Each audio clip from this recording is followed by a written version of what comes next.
What were you thinking? Chapter 2. This originally was a KitchenAid coffee grinder.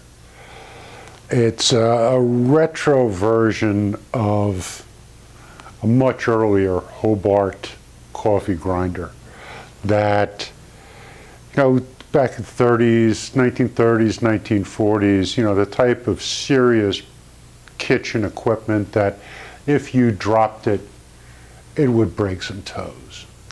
So this is not quite that unit, although it worked well for the intention I got it for, which was to grind flour. But I got a little enthusiastic and I tried to grind sesame seeds into paste. And that gummed up the works and I burned out the motor pretty quickly after that.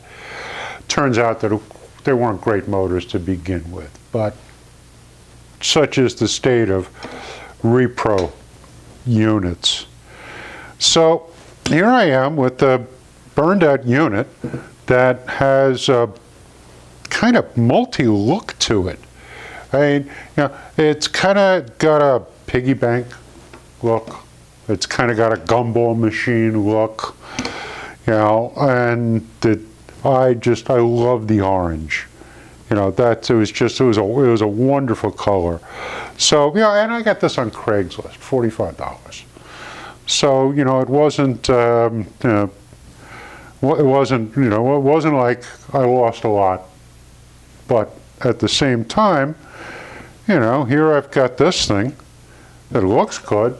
It's in great shape, and I let my inner teenager come out and, what do you do with something like that? Well, you make it into a fish tank. Here's the little fishy. One of the things that I did was, took the motor out. There's no need for the motor anymore. It's burned out. And in here, you can see the guts of a Calumet LED spotlight. Kind of like a little cheesy rock band LED spot.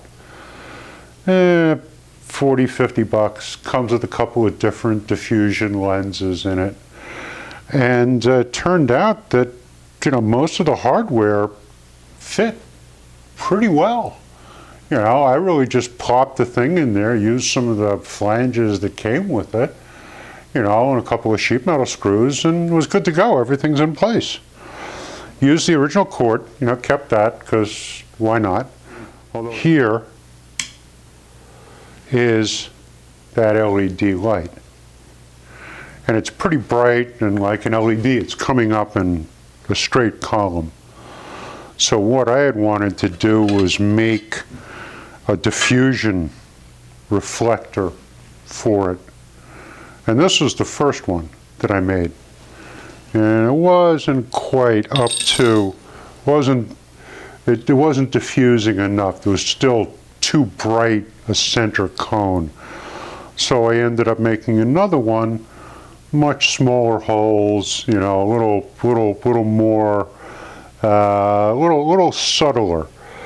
And you can see in a minute, like I've got this glass gravel that sits on top, and it's a nice, it's a light glow. It's a nice glow. So, but what happened was that with all this light, and I just kind of tacked it in there with some silicone, and that's what they use in aquarium silicone. I cut off the stem of a wine glass to seal this up on the bottom. You can see I also kind of painted around there so that light wasn't too bright. The little things that you go through. So what happened was I had enough of a gap down there that I had this algae bloom underneath the light diffuser. And everything was coming up, the whole thing was turning green. Now normally, it's almost got a little bluish tint to it. And, when you're used to seeing something like that, I mean, that's what I liked. you know, and really, truthfully, the green and the orange don't work that well together. So what I needed to do was take this back and fill that area, that gap between the bottom and the diffuser with silicone so nothing can grow in there. I just have to do a nice job of it so there isn't a lot of goop for the algae to grow in on the spotty silicone. So, oh yeah, and you know, this is another little added thing. To make it look like it could have been a piggy bank, cut a little slot in there and gave it a little thumb press so that you could feed it through there as well. Yeah, so, you know, once again, you know, it looks right, but it adds to the confusion. You know, that's, you know, hey, look at that.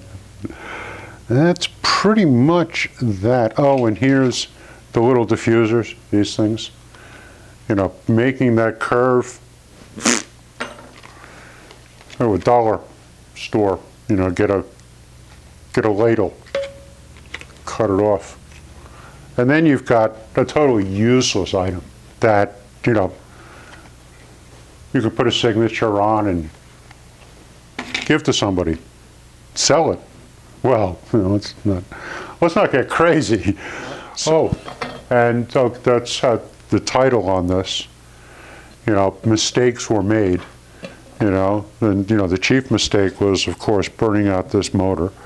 And you know, and the second one was, well, you know, like I had this LED thing laying around, so you know, obviously something didn't happen there.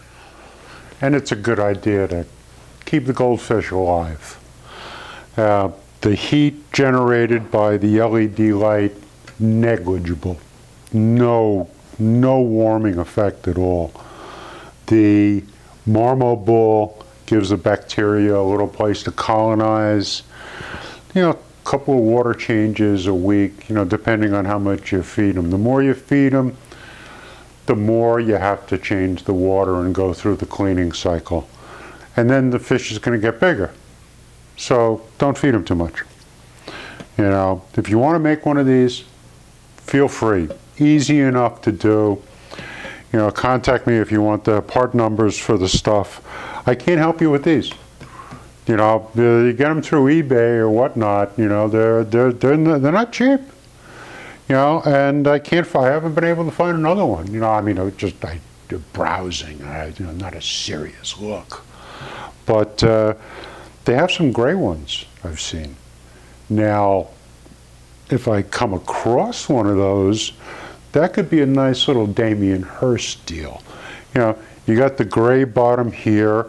Instead of a goldfish, you know, you put some float line on there and you got a little miniature shark, you know, inside of the bowl here. So, you know, like that's, you know, your own portable Damien Hirst sculpture.